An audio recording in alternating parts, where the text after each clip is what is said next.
ওই -2টা ব্যর্থ করার কৃতিত্বও বেগম খালেদা জিয়ার। আপনার মনে থাকতে পারে শেখ হাসিনা কিন্তু ওই মঈনুদ্দিন ফখরুদ্দিনের প্রেসক্রিপশন মেনে তিনি দেশের বাইরে চলে গিয়েছিলেন, কিন্তু খালেদা জিয়াকে তখন দেশের বাইরে পাঠানোর জন্য হেন চেষ্টা নাই করা হয়নি তার কাছ থেকে, এবং তার জন্য আমরা বিমানবন্দরে গিয়ে বসে থাকছি যে আজকে রাতেই চলে যাচ্ছে ইত্যাদি ইত্যাদি, এয়ারক্রাফট রেডি রাখা হয়েছে, কিন্তু তিনি যান নাই। তিনি বলেছেন যে আমি এই দেশ থেকে বাইরে পাঠাতে হলে আমার লাশ যাবে। তো ওই -2 তিনি ব্যর্থ করে দিয়েছিলেন এবং অন-11 সেই কারণে ব্যর্থ হয়ে গেছেন। মঈনরা আর দীর্ঘস্থায়ী হতে পারেনি। কিন্তু পরবর্তীতে যে আওয়ামী লীগের যে সরকারটা এসছে, আসলে মঈনদের ওই সরকারের একটা এক্সটেনশন, তাদের এই ফর্মুলাই বাস্তবায়ন করেছে গত 15 বছরে।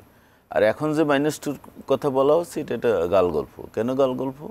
ওই যে ম্যাডামের আগে যখন চিকিৎসার জন্য লন্ডন গেলেন তখন তো অনেকে বলছেন উনি আর আসতে দেওয়া হবে না। তো উনি আসছেন না, শুধু আসেনি নাই, উনি এখন রাষ্ট্রের ভিভিআইপি স্ট্যাটাস দেওয়া হয়েছে। সবচেয়ে গুরুত্বপূর্ণ ব্যক্তি হিসেবে ওনাকে এই সরকার দিয়েছে। তার মানে এই সরকার, ওনার অবস্থান এখন প্রধান উপদেষ্টা এমনকি রাষ্ট্রপতির প্যারালাল বা তার অ্যাভাব করা হয়েছে, এবং তাকে সমস্ত স্ট্যাট দেওয়া হয়েছে, এসএসএফ-এর নিরাপত্তা সব। সুতরাং এখন যারা -2 গল্প করে তারা আসলে বাস্তবতার সঙ্গে তাদের কোনো মিল নেই। শুক্রবার কিন্তু এবং সরকারিভাবে সারা দেশে মসজিদ মন্দিরে বিশেষ প্রার্থনার ঘোষণা দিয়েছে। সুতরাং এখন এই গল্প এটা যায় না। এখন অন্য যে বিষয়টা আপনি শুরুতে যেটা বললেন যে এটার সঙ্গে নির্বাচন নিয়ে শঙ্কা আছে কি না, আছে কিনা, এটা অবশ্যই আছে। এটা আমি মনে করি। কেন মনে করি? আপনি বোধহয় ওই মাহমুদুর রহমান মান্নার একটা বক্তব্য আপনি দেখেছেন। তিনি বলেছেন যে বেগম খালেদা জিয়ার অবনতি হলে নির্বাচন শঙ্কা তৈরি হবে এক, এবং এনসিপি নেতারাও একটা বক্তব্য দিয়েছেন যেটা আমি দু একটা মিডিয়াতে এসছে, ওইভাবে প্রচারিত হয়নি।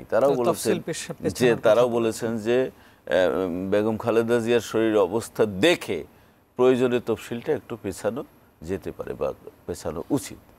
তো এই দুইটা বক্তব্য কিন্তু মিলে যাচ্ছে, কিন্তু বিএনপি কিন্তু চাচ্ছে না যে ওই বিষয়ের সঙ্গে এই নির্বাচনটাকে একসাথে করা।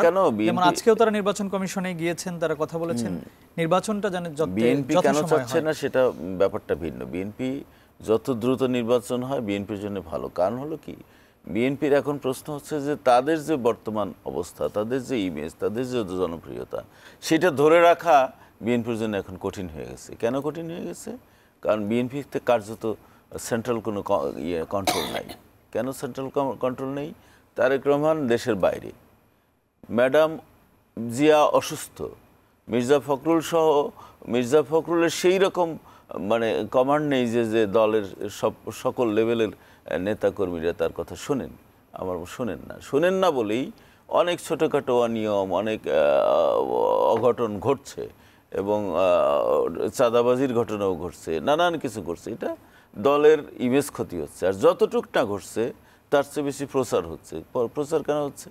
কারণ বিএনপির বিরুদ্ধে তো মাঠে একটি রাজনৈতিক দল সক্রিয় আছে এবং গণমাধ্যমও তো পুরোপুরি এখনও আপনার ফ্যাসিস্ট সরকারের আমলে যারা ছিলেন তাদের নিয়ন্ত্রণেই রয়ে গেছে বেশিরভাগ গণমাধ্যমই।